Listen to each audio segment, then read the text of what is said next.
გამთელი ისას ჭიათურაში საპროტესტო აქციის მონაწილეები მაღაროელები მერაბ სარალიძე, აჩიკო ჭუმბურიძე, ასევე შუქრუთის და ჭიათურის პროტესტის მონაწილე გიორგი ნეფარიძე და თენგო გველესიანი დააკავეს. შინაგან საქმეთა სამინისტრო მოგვიანებით დაკავების მიზეზის შესახებ გაავრცელა ინფორმაცია.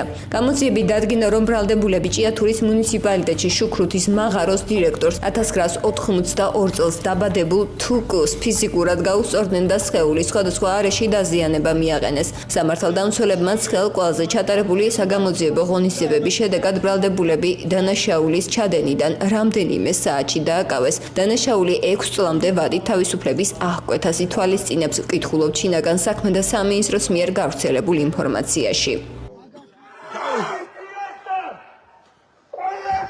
გადარეკეთ ბიჭო, ყველა დარეკეთ ტელეფონებზე, დარეკეთ ბიჭო.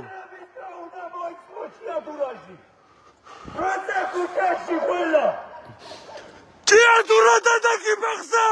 ხმაური იყო ჭიათურაში. საინიციატივო ჯგუფის წევრები წინ გადაუდგნენ შუქრუთის მაღაროს დირექტორს თენგო კობერიძის ავტომობილს, რომელიც მანქანა ასევე მედიაში გავრცელდა ინფორმაცია, რომ მაღაროელთა ნაწილი ფიზიკურად დაუპირისპირდა შუქრუთის მაღაროს დირექტორს თენგო კობერიძეს.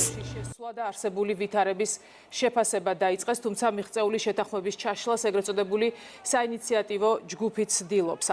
თავის მხრივ გაჩერებას არ გეგმავენ მაღაროელები. ისინი დღეს თანამოქალაქეებს მოუწოდებდნენ გამოსულიყვნენ და შეერთებოდნენ აქციას. მათ დღეს სწორედ აქციამ მსვლელობა მოაწყვეს, ისინი 61 დღეა ქუჩაში დგანან.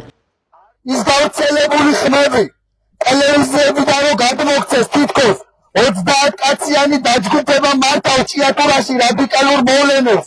30 კაციანმა დაჯგუფებამ განახორციელა თურმე ანგარიშორება.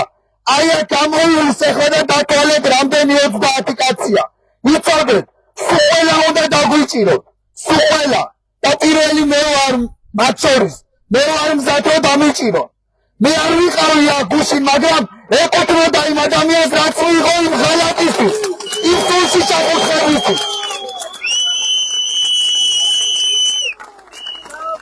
აი ეს არის 30 კაციანი. აი ნახეთ რამდენი 30 კაცია ხავენ ყველაფერს. მაგუჭების დაკავებას. ბატონო პოლიციელებო, ხელების გადაგრეხვითო გამოიყვანეთ, ვითომ დიდი კრიმინალები იყვნენ. მიხედეთ ამ ყველაში ნამდვილი კრიმინალები ვინც არიან. იმათ მიხედეთ. ამ ბიჭებს არასდროს ერთი დანაშაული არ ქონიათ, ისე მიდიან უკვე სიჭარმაგეში. აქ პატარა ბიჭები არ არიან. კარგად დაფიქრდით.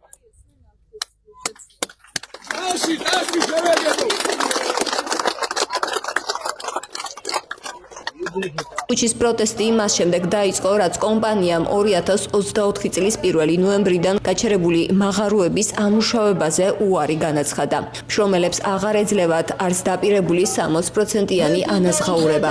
შემოსავლების გარეშე დარჩენილი ადგილობრივები რაიონიდან მადნის მომპოვებელი კომპანიის გასვლას და საწარმოების ნაციონალიზაციას მოითხოვენ. ჭიათურელების მზარდ პროტესტს ჭიათურა მენეჯმენტ კომპანიამ, რომელმაც 1 წელია ჯორჯიან მანგანეზის მართვა გადაიბარა, მიწისქვეშა სამუშაოების გაჩერებით უპასუხა.